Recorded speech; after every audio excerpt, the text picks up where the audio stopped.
गोकुल की पावन धरती पर एक नई सुबह हुई थी। पर इस बार यह सुबह वैसी न थी जैसी हर दिन होती थी। गोकुलवासियों को आभास भी न था कि आज उनकी आंखों का तारा श्री कृष्ण उनसे दूर जाने वाला है।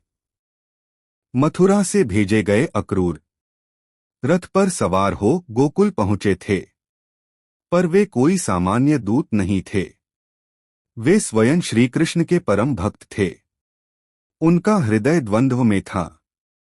राजाज्ञा पूरी करनी है, पर कैसे ले जाएं उस बालक को जिसे देखकर ब्रह्मा भी नतमस्तक होते हैं।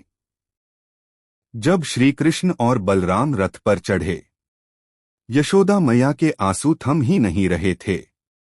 नंद बाबा ने हिम्मत दिखाई, पर आंखें सब कुछ कह रही थीं।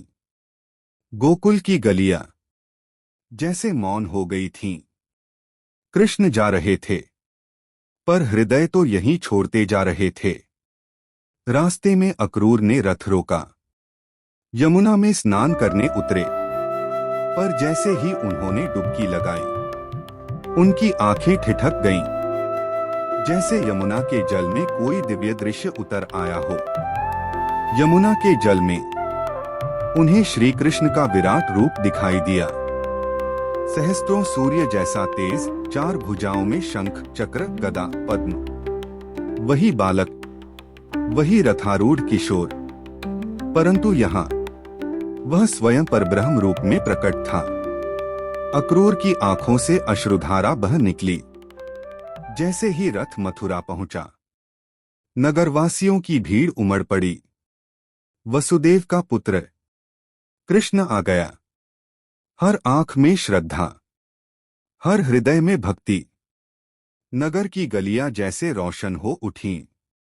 और तभी सामने आई एक कुबड़ वाली दासी कुब्जा।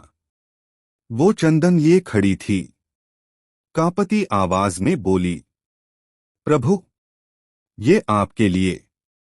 कृष्ण मुस्काए, हाथ बढ़ाया और बस स्पर्श किया। कुब्जा सीधी हो गई। उसकी पीठ नहीं, उसका भाग्य सीधा हो गया था। आगे बढ़ते हुए श्री कृष्ण एक वस्त्रालय पहुंचे। एक धोबी से कहा, इन वस्त्रों की जरूरत है। धोबी हंस पड़ा, ये राजकीय वस्त्र हैं। कोई ग्वाला कैसे? श्री कृष्ण की दृष्टि तीव्र हुई। जो अहंकार करता है, उसे अपने ही भार से दबना पड़ता है। क्षण भर में धोबी धराशायी हो गया। और फिर श्री कृष्ण पहुंचे कंस द्वारा आयोजित धनुष यज्ञ स्थल पर। विशाल धनुष, जिसे कोई नहीं उठा सका, परंतु उस बालक ने न उठाया ही नहीं, बल्कि उसे तोड़ दिया। ध्वनि इतनी तीव्र थी कि स्वयं कंस का हृदय कांप उठा। युद्ध की घोषणा हो चुकी थी, पर यह युद्ध अन्याय के अंत की शुरुआत थी। गोकुल से मथुरा तक की यह यात्रा सिर्फ एक स्थानांतरण नहीं थी, यह लीला थी उस परब्रह्म की, जो ग्वाले बनकर आया था, पर रच रहा था जग का कल्याण।